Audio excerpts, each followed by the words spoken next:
Iran cricket school league का आयोजन होने जा रहा है, जिसका आज सूचना जारी की जा रही है। क्रिकेट जो है अपने आप में तालमेल का खेल है, नहीं कीजिएगा तालमेल तो किसी भी समय में जाके हो जाएगा घालमेल।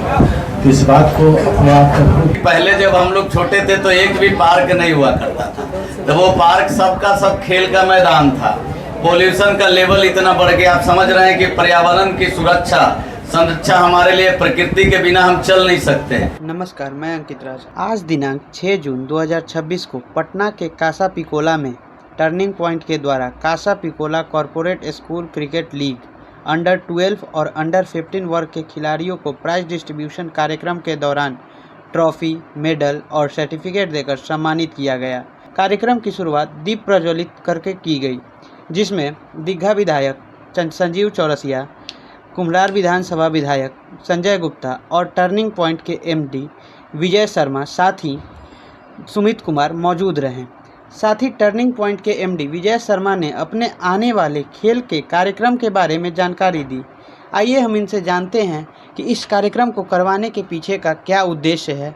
टर्निंग पॉइंट के द्वारा स्कूल क्रिकेट लीग सीजन 6 और corporate school cricket league season 1 की सफलता के बाद भरलो ईरान क्रिकेट स्कूल लीग का आयोजन होने जा रहा है, जिसका आज सूचना जारी की जा रही है। कल 7 जून को इसकी ट्रायल 2 स्थानों पे की जाएगी और यह जो लीग होगा उसमें जिसका चयन होगा ट्रायल के माध्यम से ही होगा, बच्चों का चयन, जिसमें 2 आयु वर्ग के लोग बच्चे होंगे जो खिलाड़ी होंगे, अंडर 12 और अंडर 15। और इसमें जो भी बच्चे का चयन किया जाएगा उसको जर्सी, रंगीन जर्सी प्रोवाइड किए जाएंगे और खेल वाइट बॉल में होगा और ग्राउंड में पूरी व्यवस्थाएं खाने से और पेयजल की सारी व्यवस्थाएं रहेगी।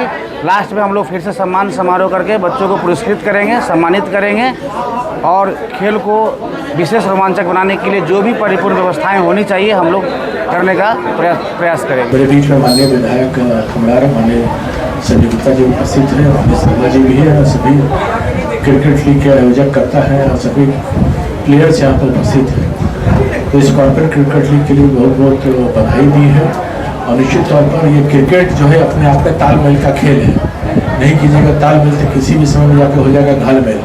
तो इस बात को अपने आप में सुनिश्चित करना है और मिट्टी के साथ जो रगड़ के आगे बढ़ता है, भारत माँ के मिट्टी के साथ, वही आगे हर जीवन में अच्छा करता है। क्रिकेट एक ऐसा खेल है कि मिट्टी के साथ रगड़ते हुए हमको आगे बढ़ना है, जीवन में बनना है, तगड़ा करना है, जीवन में रगड़ा रगड़ा। तो जब आप खेल के माध्यम से जुड़ के रहते हैं तो मन की भावना, सामाजिक क्षेत्र हो कोई भी क्षेत्र हो, तो मन की भावना उसी प्रकार से विकसित होती है, संघर्ष की भावना। तो स्वाभाविक रूप से सभी प्लेयर्स को बहुत बहुत बधाई देते हैं, अभिनंदन देते हैं। आने वाले समय के लिए माननीय प्रधानमंत्री जी ने जिस प्रकार से खिलाड़ियों के प्रोत्साहन के लिए आज ओलंपिक के तालिका में गोल्ड से लेकर सिल्वर से लेकर ब्रॉन्ज के लेकर जो उपलब्धि हुई है, बहुत हम आगे बढ़ रहे हैं ओलंपिक से लेकर एशियन से लेकर सभी गेम्स में। और खास करके दिव्यांगों के लिए भी जो माननीय प्रधानमंत्री जी की सोच है स्पोर्ट्समैन स्पिरिट के लिए आगे बढ़ाने का है, माननीय प्रधानमंत्री जी को भी आपके माध्यम से बहुत बहुत बधाई भी है। और आने वाला समय में वैभव सूर्यवंशी से लेकर सभी लोग बहुत आगे बढ़ाने का काम कर रहे हैं। पूरी बिहार का मान सम्मान बढ़ रहा है, बिहारी जहाँ भी जाता है उसी प्रतिस्पर्धा के साथ विजय पताका के पंचम लहराने का काम करता है। बहुत बहुत शुभकामनाएं, बहुत बहुत बधाई। सूर्यवंशी को सबसे कम उम्र की क्रिकेटर चुने गए हैं, उनको लेकर यही बात अभी बता रहे थे कि 14 वर्षों के वनवास के बाद बिहार क्रिकेट आज पूरे वर्ल्ड में छाया हुआ है। वैभव सूर्यवंशी, ईशान किशन और कई ऐसे खिलाड़ी यहाँ से निकल करके गए हैं और यही इसकी पहचान है। वैभव सूर्यवंशी अभी और आगे जाएंगे। जिस बेखौफ तरीके से वो गेंदबाजों की धुलाई करते हैं, वो जब धुलाई करते हैं तो बिहार का एक एक बच्चा उस समय जब देख रहा होता है तो एकदम प्राउड मोमेंट रहता है। और उनको लेकर के बहुत वर्षों के बाद बिहार से ऐसे खिलाड़ी निकले हैं, उनके और ईशान किशन जैसे, तो और अच्छे तरीके से इस क्रिकेट को खिलाना भी है।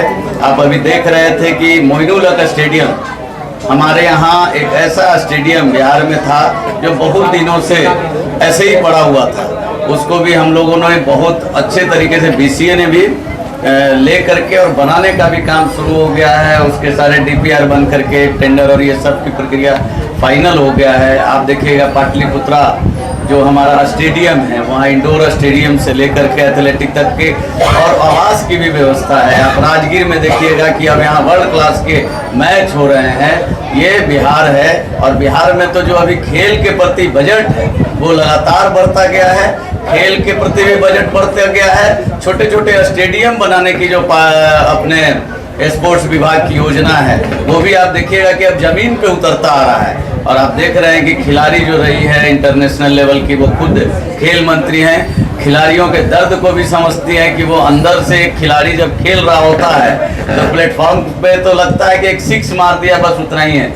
लेकिन उस सिक्स के लिए वो कितना तपस्या करके अभ्यास करके वहां तक पहुंचता है, यह बड़ी बात है। तो इसलिए खिलाड़ियों के दर्द को भी बिहार सरकार समझती है और उसी अनुसार सारी योजना बना करके बिहार जल्द से जल्द जिस प्रकार क्रिकेट के शिखर पे पहुंचा है, हर मामले में खेल के लिए हम लोग आगे बढ़ेंगे। शुरू से आप खेल से जुड़े रहे, मैंने देखा आप खेल से जुड़े रहे हैं। क्रिकेट भी आपने कराया था पूर्व में 90 के दशक में।